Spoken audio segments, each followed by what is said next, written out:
আসসালামু আলাইকুম, কেমন আছেন সবাই? আশা করছি সবাই অনেক বেশি ভালো আছেন। আমি আলহামদুলিল্লাহ আমার পরিবার নিয়ে বেশ ভালো আছি। তো আজকের ভিডিওটি দুপুরবেলা রান্নার থেকেই শুরু করেছিলাম। যেহেতু অনেক বেশি আবারও গরম পড়ে গিয়েছে, দুপুরে খুবই হালকা পাতলা খাবার রান্না করব আজকে, সেটাই আপনাদের সাথে শেয়ার করব। তো ভিডিওর শুরুতে একটি রিকোয়েস্ট করে নিই, যারা ফেসবুক পেজ থেকে দেখছেন তারা আমার পেজটিকে ফলো করে আমার সাথে থাকবেন। আর যারা ইউটিউব চ্যানেল থেকে দেখছেন আমার চ্যানেলটিকে সাবস্ক্রাইব করে ভিডিওতে প্লিজ একটি লাইক করতে ভুলবেন না। তো চলুন ভিডিও শুরু করি। তো আমি শুরুতে মাছগুলো ভেজে নিব। এটা হচ্ছে কালবাউস মাছ। তো মাছটা আমি মশলা মাখিয়ে হলুদ মরিচ লবণ মাখিয়ে সুন্দর করে ভেজে নিব। মাছটা ভেজেই রান্না করব আজকে। আর আমি আজকে মাছটা রান্না করব ধুন্দুল দিয়ে, যেহেতু অনেক বেশি গরম পড়ে গেছে আবার। তো গরমের মধ্যে কিন্তু সিম্পল মাছ ভাত খাওয়াই অনেক বেশি ভালো মনে করি আমি মাংসের থেকে। তো আজকে তো মাছ দিয়ে ধুন্দুল রান্না করব আর সাথে কুমড়োর চাক ভাজি করব। তো মাছটা আমি সুন্দর করে প্রথমে ভেজে নেই। মাছটা ভেজে নেওয়া শেষ হয়ে গেলে আমি হালকা করেই ভেজেছি, সুন্দর করে এবার উঠিয়ে নিব। মাছটা ভেজে আমি প্রথমে হচ্ছে চাল কুমড়াটা ভেজে নিব, কারণ এই কড়াইতেই হয়ে যাবে।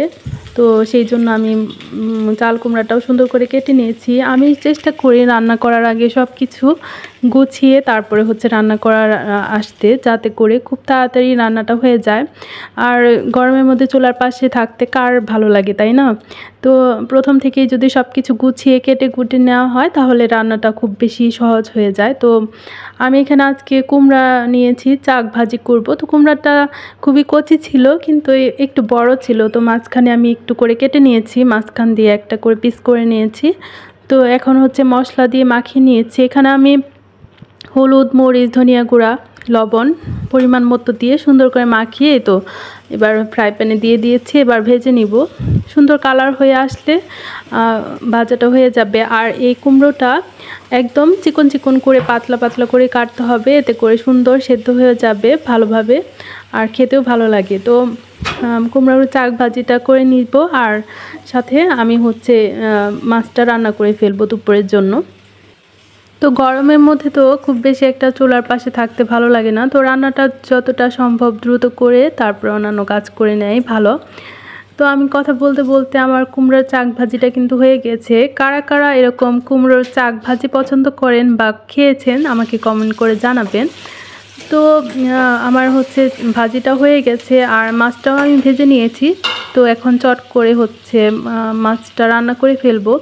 তো আমি পেঁয়াজ কাঁচামরিচ সব কিছু তেলের মধ্যে ভালো করে ভেজে নিয়েছি। আর এই তো শুরুতেই আমি হচ্ছে ধুন্দুলগুলো কেটে নিয়েছি, কেটে ধুয়ে নিয়েছি, সেটা একটু দেখিয়ে দিলাম। আর গরমের সবজি কিন্তু এই ধুন্দুলটা খেতে ভালো লাগে, যেহেতু ঝোল ঝোল তরকারি হয়।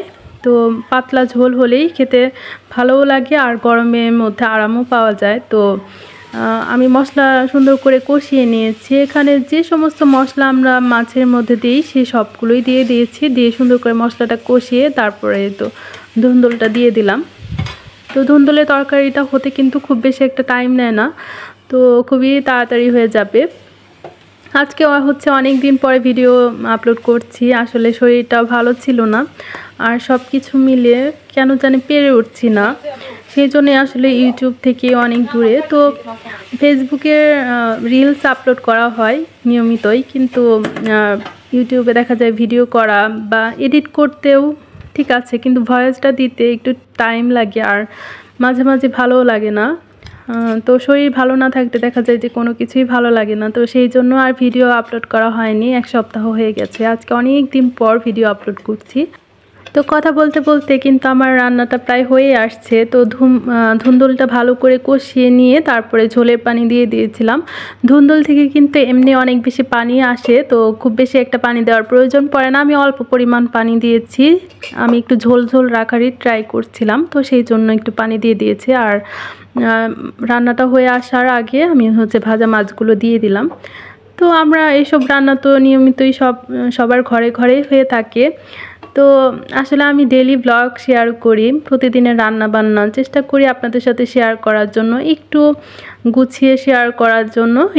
তো প্রতিদিনই আমাদের ঘরে যেরকম খাবার হয় আর কি, বাঙালিরা মাছ পছন্দ করি আমরা। তো মাছ ভাত বা সবজি এগুলোই আসলে বেশি আমার ভিডিওতে শেয়ার করা হয়।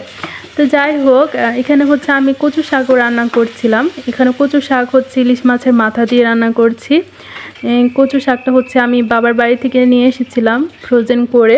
তো এটাই এখন চট করে একটু রান্না করে নিলাম। আসলে আজকে এটা শেয়ার করলাম না, দেখা যায় যে ভিডিওটা অনেক বেশি লং হয়ে যায় রেসিপিগুলো দিলে। তো সেই জন্য আজকে শুধু একটু দেখিয়ে দিলাম রান্না শেষে। তো ভিডিও বড় হলে তো আবার আমার আপুরা বা সবারই দেখতে একটু কষ্টই হয়। তো চেষ্টা করি যে ভিডিওটা একটু ছোটোখাটো করার জন্য, যাতে করে সবারই দেখতে ভালো লাগে। তো কথা বলতে বলতে আমার দুপুরের রান্নাটা কিন্তু শেষ হয়ে গেছে, এবার টেবিলে খাবার দিয়ে দিব।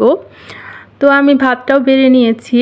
আমি কিন্তু সচরাচর হচ্ছে রাইস কুকারেই ভাত রান্না করি, তো রাইস কুকারের পর থেকে আর ভাত বেড়ে নেওয়া হয় না।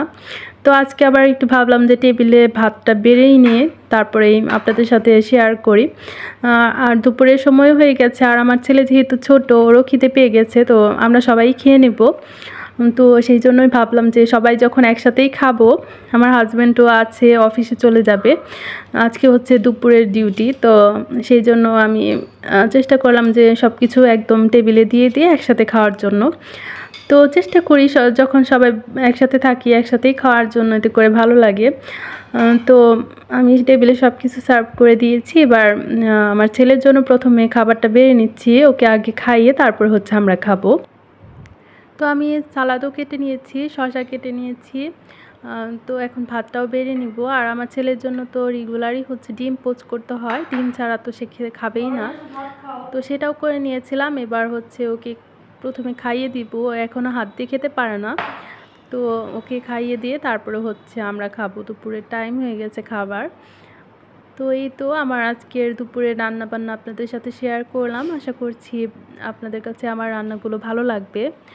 আর আমার ভিডিওতে যদি কোনো নতুন আপুরা জয়েন হন, তো প্লিজ আমার ভিডিওর কোনো অংশ যদি ভালো লেগে যায় বা আমার রান্নার কোনো অংশ যদি ভালো লেগে যায়, তাহলে কিন্তু আপনি আমার চ্যানেলটিকে সাবস্ক্রাইব করে নিতে পারেন, তাহলে অনেক বেশি খুশি হব। তো আর ভিডিওতে প্লিজ একটি লাইক করতে ভুলবেন না।